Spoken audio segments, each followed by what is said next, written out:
I never thought sharing a tent with Declan Hayes would change my life. But then again, I never thought I'd end up on a company camping retreat in the first place. I'm Ryu Chen, and I work in graphic design at a mid-sized marketing firm in Portland. I'm the guy who shows up, does his job well, and goes home. I don't do team building. I definitely don't do nature. But my manager, Sandra, had made it clear that attendance wasn't optional this year. So there I was, standing in a gravel parking lot at the base of Mount Hood with a borrowed sleeping bag and absolutely no idea what I was doing. Declan was from the sales department. We'd exchanged maybe 10 words in the 2 years we'd both worked at the company. He was one of those effortlessly charismatic guys, always laughing in the break room, always surrounded by people. Tall, with dark hair that fell just slightly over his forehead, and these green eyes that seemed to catch light even in our fluorescent office. I'd noticed him, of course. You'd have to be blind not to. But noticing was all I allowed myself. I'd learned a long time ago that wanting things I couldn't have only led to disappointment. The tent assignments were random, pulled from a hat by Sandra, who thought she was being fun and spontaneous. When she called out Ryu and Declan, my stomach did this weird flip. Declan just grinned and gave me a thumbs up from across the group. I managed a weak smile back. Setting up the tent was awkward. I fumbled with poles while Declan seemed to know exactly what he was doing, his hands quick and confident as he threaded the flexible rods through the fabric loops. "You've done this before," I said, stating the obvious. "Eagle Scout," he replied, flashing that easy smile. "You?" "I once assembled IKEA furniture without the instructions. Does that count?" He laughed, and the sound did something strange to my chest. "We'll call it adjacent skills." The first day passed in a blur of trust falls and scavenger hunts and forced fun that actually became kind of real fun once I stopped resisting it. Declan had a way of making everything feel less intimidating. When we had to cross a makeshift rope bridge as partners, he went first and kept up a steady stream of encouragement. "You've got this, Ryu. Just don't look down." "Okay, that's a lie. Definitely look down. The view is amazing." And it was. The late afternoon sun turned the forest golden, and I could hear a creek rushing somewhere below us. Dinner was around a massive campfire. Someone had brought a guitar. Marshmallows were burned, and beers were passed around, and I found myself sitting on a log next to Declan, our shoulders almost touching. He smelled like wood smoke, and something else, something clean and cedar-like. His cologne, probably. I tried not to think about how aware I was of every inch of space between us. "You doing okay?" he asked quietly while others were singing some song I didn't know the words to. "Yeah," I said, surprised to find it was true. Better than I expected. "Same," he said, and something in his tone made me glance over. He was looking at the fire, his profile sharp in the flickering light. "I almost didn't come either. Broke up with my girlfriend 3 weeks ago. Everyone kept saying getting out would be good for me." "I'm sorry," I said, and meant it, even as some small, selfish part of me filed away the information that he was single. Don't be. It was a long time coming. We wanted different things. He paused, took a sip of his beer. "I think I wanted to want the same things as her, if that makes sense, but you can't force it." I knew exactly what he meant, though probably not in the way he intended. Yeah, you can't force it. When people started heading to their tents around 10, the temperature had dropped significantly. I'd underestimated how cold it would get. My borrowed sleeping bag was thin, meant for summer camping, and this was October in Oregon. Declan and I brushed our teeth side by side at the communal water station, and the domesticity of it felt strange and intimate. Back at our tent, we took turns changing into sleep clothes in the cramped space, awkwardly averting our eyes. The tent was small, smaller than I'd realized during setup when it was empty. With both our sleeping bags laid out, there was maybe 6 inches between us. I could hear Declan breathing. I could feel the warmth radiating from his body in the small space. "Good night, Ryu," he said softly. "Good night." I lay there staring at the tent ceiling, listening to the sounds of the forest. An owl somewhere, wind in the trees, my own heartbeat too loud in my ears. I was hyper-aware of Declan next to me, wondering if he was already asleep, wondering what he was thinking about. Eventually, exhaustion won, and I drifted off. I woke up shivering. The temperature had dropped even further, and my inadequate sleeping bag wasn't cutting it. I curled into myself, trying to conserve warmth, but my teeth were chattering. I checked my phone. 2:17 in the morning. Great. Ryu? Declan's voice was rough with sleep. You okay? Fine, I whispered. Just cold. Go back to sleep. There was a pause. Then I heard the sound of his sleeping bag unzipping. Come here. What? You're freezing. Body heat is the most efficient way to stay warm. It's basic survival. My brain short-circuited. I'm fine, really. Ryu, don't be stubborn. Come here. Maybe it was the cold. Maybe it was the darkness making it feel less real. Maybe I was just tired of denying myself small moments of comfort. I unzipped my sleeping bag and hesitated. Declan had opened his bag fully, turning it into a blanket. He was lying on his side, leaving space for me. I lay down next to him, rigid and uncertain. He pulled his sleeping bag over both of us, then added mine on top. The warmth was immediate and incredible, but more than that was the solid presence of him behind me. He wasn't touching me, not really, but I could feel him there, could feel the heat of him along my back. Better? He asked. Yeah, thanks. I thought that would be it. We'd lie there awkwardly until morning, not speaking, not acknowledging how strange this was. But then Declan shifted, and his voice came quieter, more uncertain than I'd ever heard it. Ryu, would it be weird if I moved closer? I can't sleep facing the wall. Something in my chest cracked open. It's not weird. He moved then, and suddenly his chest was against my back, his arm draped carefully over my waist on top of the sleeping bags. His breath was warm against the back of my neck. I stopped breathing entirely for a moment, then forced myself to inhale slowly. This okay? He whispered. Yeah? My voice came out rough. This is okay. We lay there in silence, but it wasn't awkward anymore. It felt like standing on the edge of something, that moment before you jump and you're terrified, but also more alive than you've ever been. His thumb moved, just slightly, against my ribs. It could have been unconscious. It could have been intentional. I didn't know. Ryu, he said, so quiet I almost didn't hear it. Can I tell you something? Anything. I've noticed you. At work. For a long time. My heart was pounding so hard, I was sure he could feel it. What? You probably think I don't pay attention, that I'm just the loud sales guy who talks to everyone. But I've noticed you. The way you get this little crease between your eyebrows when you're concentrating. How you always make fresh coffee when the pot's empty instead of leaving it for someone else. That you eat lunch at your desk most days, but on Thursdays you go to that Thai place down the street. I couldn't speak, couldn't process what I was hearing. I asked Sandra to put us together, he continued, for the tent assignments. It wasn't random. I asked her to rig it. I rolled over then, needing to see his face. In the darkness of the tent, I could barely make out his features, but his eyes caught what little light there was. We were so close. Closer than I'd ever been to another person, maybe. Why? I managed to ask. Because I broke up with Emma, because every time she talked about our future, all I could think was that it felt wrong. Because I kept finding excuses to walk past your desk. Because I've been lying to myself for 28 years and I'm tired, Ryu. I'm so tired of pretending. Declan, I breathed his name like a prayer. Tell me I'm not alone in this, he whispered. Tell me you feel it too. Instead of answering with words, I closed the distance between us. The kiss was soft at first, tentative, both of us trembling. Then his hand came up to cup my face, and everything intensified. It was like finally coming home after being lost for years. It was like finding something I didn't know I'd been searching for my entire life. When we broke apart, we were both breathing hard. I feel it, I said. God, Declan, I've felt it since the first time I saw you. He kissed me again, deeper this time, and I let myself fall into it.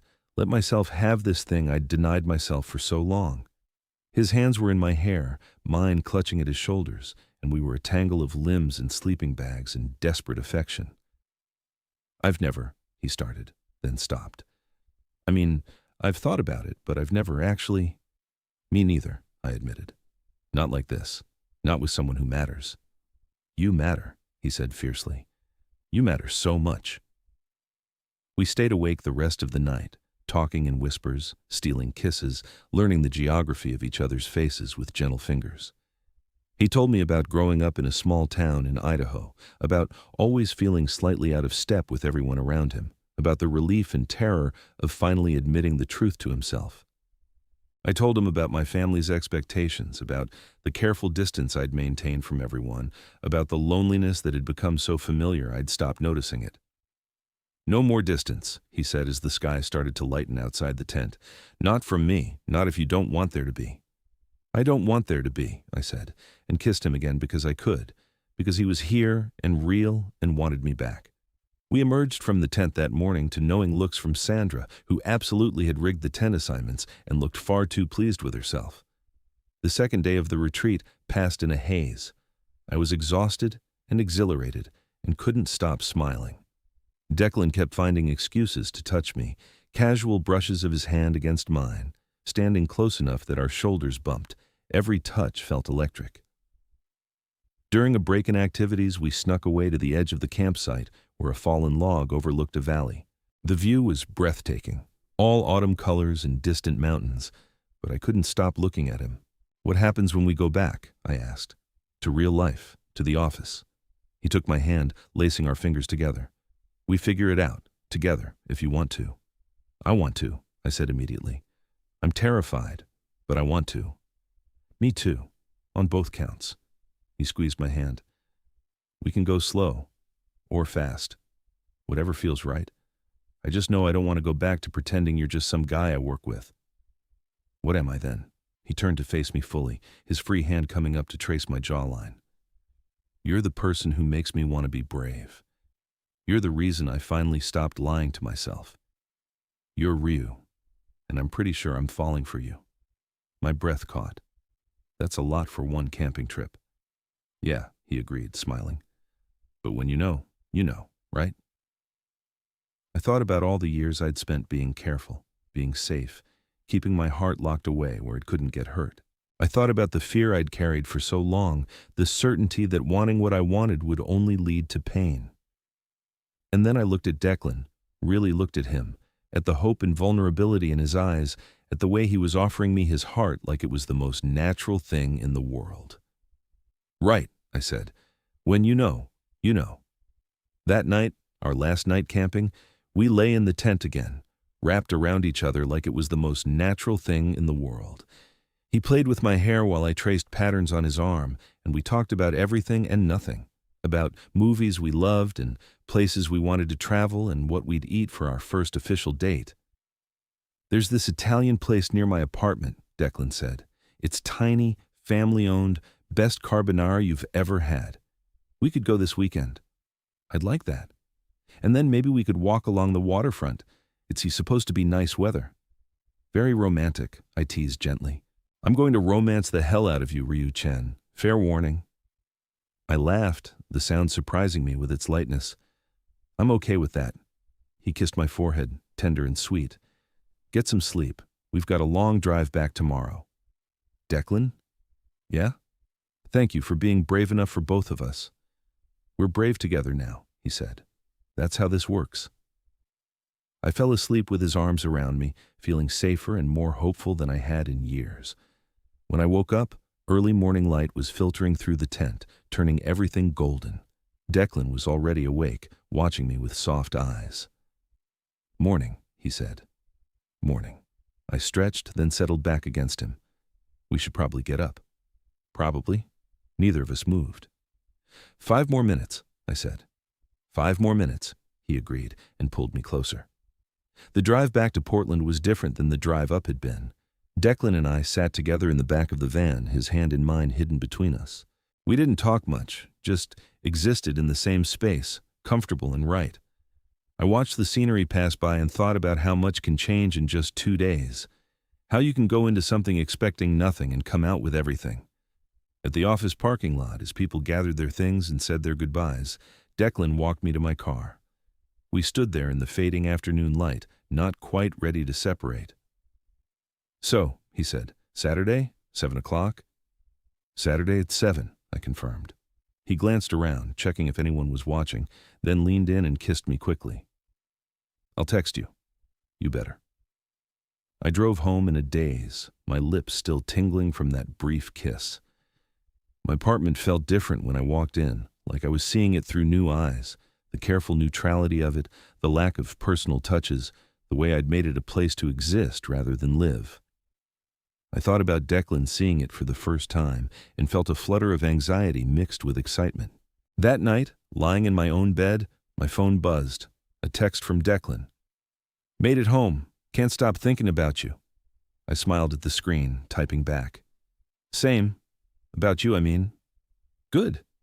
Because I meant what I said. About falling for you." My heart did that flip again. I'm falling too. It's terrifying. We'll be terrified together. That's better than being safe and alone. He was right. I'd been safe and alone for so long, and where had it gotten me? Lonely nights and careful distance, and a life half-lived. "No more alone," I typed. "No more alone," he sent back, followed by a heart emoji that made me laugh and feel warm all at once. Saturday came faster and slower than I expected. I changed my outfit 3 times, eventually settling on dark jeans and a blue button-down that my sister had once said brought out my eyes. I showed up at the Italian place 5 minutes early and found Declan already there, leaning against the brick wall outside, looking unfairly handsome in a gray sweater. "Hey," he said, his face lighting up when he saw me. "Hey yourself." He pulled me into a hug, right there on the street, and I let myself sink into it. He kissed the top of my head, and I felt something in me relax that I hadn't even realized was tense. Dinner was perfect. The carbonara was as good as he'd promised, and we talked for hours, the conversation flowing as easily as it had in the tent. But this was better because I could see him clearly, could watch the way his eyes crinkled when he laughed, could reach across the table and touch his hand whenever I wanted. Walking along the waterfront afterward, he took my hand openly, no hiding, no hesitation. The city lights reflected off the water, and a cool breeze carried the smell of the river. We found a bench and sat close, my head on his shoulder, his arm around me. "This is really happening," I said quietly. "This is really happening," he confirmed. "How are you feeling about it?" I thought about it, taking inventory of my emotions. There was still fear, yes. Uncertainty about the future, about coming out at work, about navigating this new reality. But underneath all of that was something stronger. Joy. Hope, the thrilling sensation of free-falling and knowing someone would catch you. "I'm feeling like maybe I've been waiting my whole life for this," I said. "For you." He turned to look at me, his eyes serious. "I know we're moving fast. I know this is all new and scary, but Ryu, I need you to know I'm all in. Whatever comes next, whatever we have to face, I'm not going anywhere. Promise?" "I promise." He kissed me then, soft and sweet and full of promise, and I kissed him back with everything I had. When we finally pulled apart, I was smiling so hard my face hurt. "Take me home," I said. "I want to show you my terrible IKEA furniture assembly skills." He laughed, that beautiful sound I was already addicted to. "Best offer I've had all day." We walked back to where we'd parked, hands linked, talking about nothing and everything. And as we drove through the city streets toward my apartment, toward whatever came next, I felt something I'd never quite felt before. I felt like I was exactly where I was supposed to be, with exactly who I was supposed to be with. All because I'd said yes to a camping trip I didn't want to go on. All because Declan Hayes couldn't sleep facing the wall and turned toward me instead. Total_char_count. 23,847.